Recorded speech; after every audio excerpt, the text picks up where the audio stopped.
Tu envoies un message. Pas de réponse. 10 minutes passent, 20, 1 heure, et dans ta tête, c'est déjà la catastrophe. Il ne répond plus. Elle en a assez de toi. C'est fini. Tu relis le dernier message que tu as envoyé pour trouver ce qui a pu mal tourner. Tu vérifies s'il est en ligne. Tu résistes à l'envie d'envoyer un deuxième message. Tu n'y arrives pas. Tu envoies. Et immédiatement tu regrettes. Bienvenue sur Valium. Ce que tu viens de lire, c'est l'anxiété d'attachement. Et aujourd'hui, on va comprendre ensemble ce que c'est, d'où ça vient, et surtout comment arrêter de se laisser gouverner par cette peur panique de perdre l'autre. L'anxiété d'attachement, ce n'est pas être trop sensible, ce n'est pas être immature ou collant. C'est un style d'attachement qui s'est développé dans ton enfance en réponse à un environnement imprévisible. La théorie de l'attachement de John Bowlby explique que nous naissons tous avec un besoin fondamental de sécurité affective. Quand cette sécurité est inconsistante, présente parfois, absente d'autres fois, l'enfant développe une hypervigilance émotionnelle.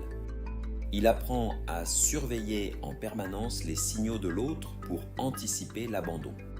Et cette hypervigilance, elle reste active à l'âge adulte dans chaque relation. Les 8 signes que tu as une anxiété d'attachement. Signe 1, tu interprètes tout. Un message court devient un signe de désintérêt.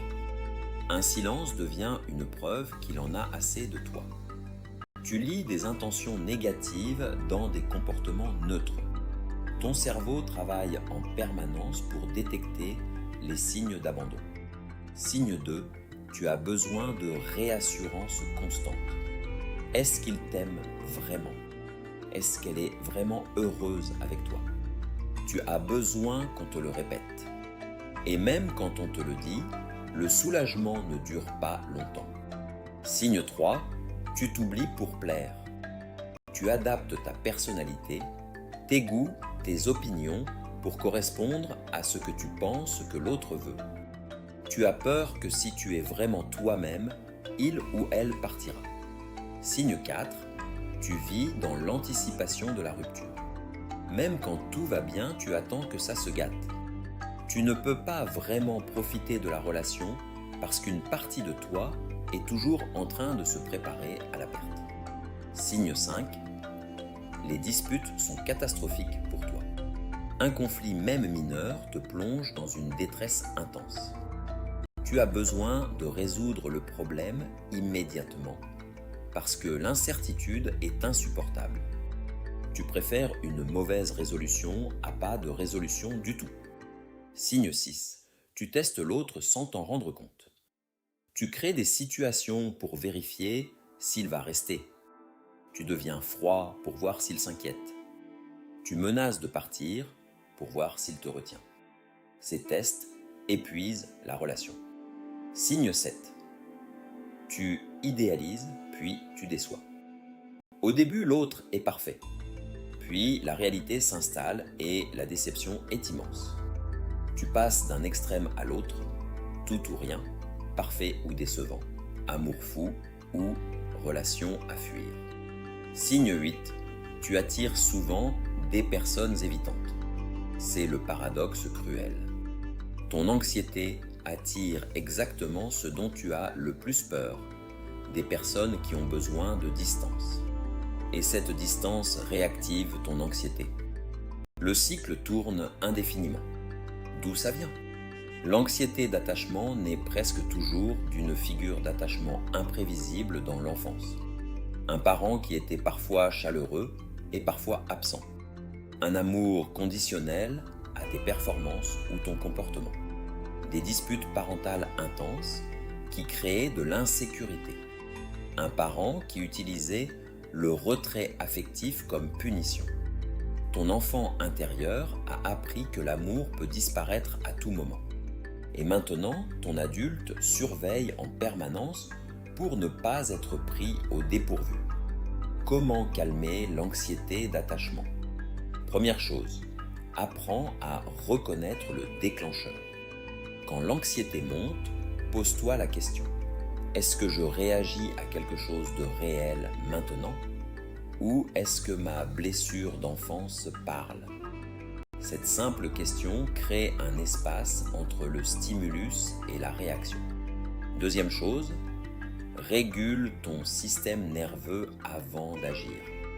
Quand l'envie d'envoyer un 10e message monte, attends, respire, marche, fais quelque chose avec ton corps. L'anxiété d'attachement est physique autant que mentale. Calme le corps et l'esprit suit. Troisième chose, construis ta sécurité intérieure. L'anxiété d'attachement cherche la sécurité à l'extérieur, dans la présence et la validation de l'autre. Le travail profond, c'est d'apprendre à se sécuriser soi-même, à se dire « quoi qu'il arrive, je serai capable de traverser ça ». Quatrième chose, communique tes besoins sans dramaturgie. Au lieu de tester l'autre, dis-lui directement ce dont tu as besoin. Pas en pleurant ou en menaçant, calmement. Je me sens anxieux quand tu ne réponds pas longtemps. Est-ce que tu peux me prévenir quand tu es occupé?